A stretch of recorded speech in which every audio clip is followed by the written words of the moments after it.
and this is the astrological forecast for the sign of Gemini for the whole of 2024. And it's going to be a pretty busy year for you, especially as you get into towards the second half of the year.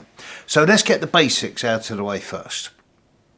The Sun will move into Gemini on the 20th of May, as it does every year. The new moon, when the Sun and Moon come together in Gemini, will be on the 6th of June. This year, that new moon is also going to be strongly conjunct Venus. So straight away, the 6th of June itself, 5th, 6th, 7th of June, but particularly the 6th of June, is highlighted as a very good time for starting something new, for beginning, initiating, launching something. So for straight away, that should go in your diary as a time to begin something. The annual Gemini full moon will be on the 15th of December. Mercury, your ruling planet, will whiz through Gemini in the space of 2 weeks. It will be in Gemini from the 3rd to the 17th of June. So again, this amplifies this idea of the first 2 to 3 weeks of June as being a fast time. And bearing in mind this is when the new moon is as well, it's further suggestive of being a very good time for a fresh start. Venus will move into Gemini on the 23rd of May and leave on the 17th of June, the same day as Mercury. Mars will move into Gemini on the 20th of July 2024, and then it will stay there for 6 weeks, and it will leave on the 4th of September. So if you want to actually get anything done that's going to require a lot of physical effort, physical energy, then that 20th of June to the 4th of September is the time to make it happen. Now, of the outer planets, 4 of them are busy. One of them's not. Uranus isn't touching you. Pluto is only going to be influencing a very few of you. Those of you born around the 20th, 21st, 22nd of May. Pluto will be trining your Sun all year. So if you're born at the very start of Gemini, this is a good year for you in terms of finding out more about your own psychology, personal growth and self-development, transformation, regeneration, rebirth. But it's not going to be in any dramatic way. It's a time where you're just going to find that your understanding of things in general becomes deeper, more profound. Good time if you're a very early Gemini. Neptune is hammering some of you. Neptune is going to be hitting those of you born on the 16th and 17th of June until mid-March. This is the end of a 1 to 2 year period for those of you born on the 16th and 17th of June, bringing a lot of fatigue, confusion, weariness and tiredness of this last year and a half, and this should be over by the end of March. But then Neptune's going to move on, and it's going to square the Sun of those of you born on the 18th, 19th and 20th of June from mid-March through to the end of the year. So if you're one of these Geminis born at the end of the year, at the end of Gemini, 18th, 19th, 20th of June, then be aware that this year is going to be a year where you're not going to have so much energy as you normally have. Your get up and go is going to have got up and gone. You will find days of fatigue where you wake up after 8 hours sleep and then you just feel absolutely exhausted. At which point, if you're sensible, you'll phone up work and say, I can't come in today, I'm sick. And then go and have a hot bath and then go to bed for the day.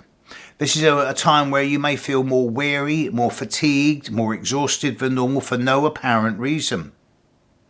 It is actually a fatigue of the soul, but it will manifest physically. So yes, you can go and get lots of nice tests and take lots of pills and potions, but the cause of this is almost certainly non-physical. The best remedy is as much sleep as you can, lots of drinking water, and pay attention to certain features in the body, notably the glandular system, the eyesight. And be gentle with yourself. If you're born on the 18th, 19th, 20th of June, it is a difficult year coming up. Be gentle with yourself and do not push yourself too hard. Saturn will be squaring the Sun. Of those of you born from the 24th of May through to the 2nd of June until early mid-March. And if you're one of these people born before the 2nd of June, on or before the 2nd of June, then the time from the beginning of the year to late March could be seen as quite challenging, but it's also a very good time for clearing the decks. And then Saturn will square the Sun of those of you born from the 2nd to the 9th of June, from late March onwards through to the end of the year. So here, because it's a square, there's going to be a few challenges coming your way. There's going to be a few circumstances outside your control, restricting, limiting, frustrating.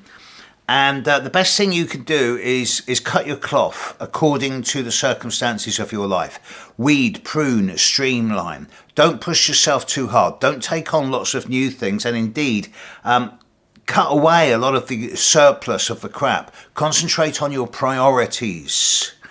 And whatever you do, work diligently, slowly, steadily, thoroughly. The language of Saturn here is 3 steps forward, 2 steps back, establish, consolidate, and then repeat that process. Jupiter will move into Gemini on the 25th of May. So it's going to land on the Sun of those of you born from the 20th of May to the 1st of June, over that period of the 25th of May through to the 15th of July. So if you're one of these Geminis born in May, then that period of the last week of May through to the middle of July is seen as a fortuitous time, where there's a degree more optimism and hope, great time for travel. If you're born from the 2nd to the 11th of June, then Jupiter will spend 7 to 8 months on top of your Sun from the middle of July onwards. So again, lots of opportunity for growth, whether that is academic growth, travel, expanding your life in certain ways, and putting on weight. But Jupiter moving into Gemini is seen as a fortuitous thing. It's going to bring a lot more mental stimulus. There are certain dates that jump. The 3rd and 4th of June is seen as a very fortunate time. Mercury will have just moved into Gemini, as will Jupiter. So there'll be a Mercury-Jupiter conjunction, both of them trining Pluto, over the 3rd and 4th of June. This is a very fortunate time, especially for those of you born at the very start of Gemini. Please do take chances at that time. 3-4 June, very fortunate indeed. Later on in the year, there's a blip. The period of the 14th to the 19th of August.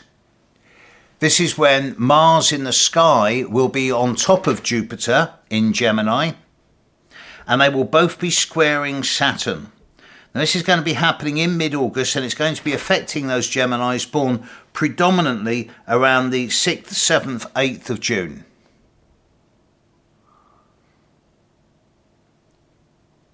It would be easy to get exasperated, irritated, frustrated, impatient when you set yourself up to achieve something and it doesn't work out the way you expect.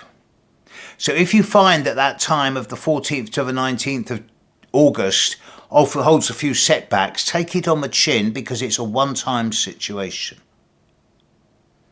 It's also worth noting that Jupiter in Gemini will spend the second half of the year square Saturn. So I think for all of you, the lesson here, with Jupiter in Gemini and Saturn squaring you, as well as Neptune hammering a few of you, but Pluto's trining you, the overall lesson here is that there's going to be opportunities for a lot of personal growth and development. But are you intelligent, smart, astute enough to be able to say, I'll take the top 10% instead of the top 80%? Because if you go for it all, if you go for broke, if you just ram the foot on the accelerator, Saturn will go, right, let's stop you. Whereas if you just take the cream of the crop, take the top 10%, you'll probably thrive and do very well. So quality, not quantity, especially as you get into the second half of the year. 3rd, 4th of June, really good time to put an extra dollar or pound on the lottery, and if you win, I want 1%. As far as 2024 goes, Gemini, have a balanced year.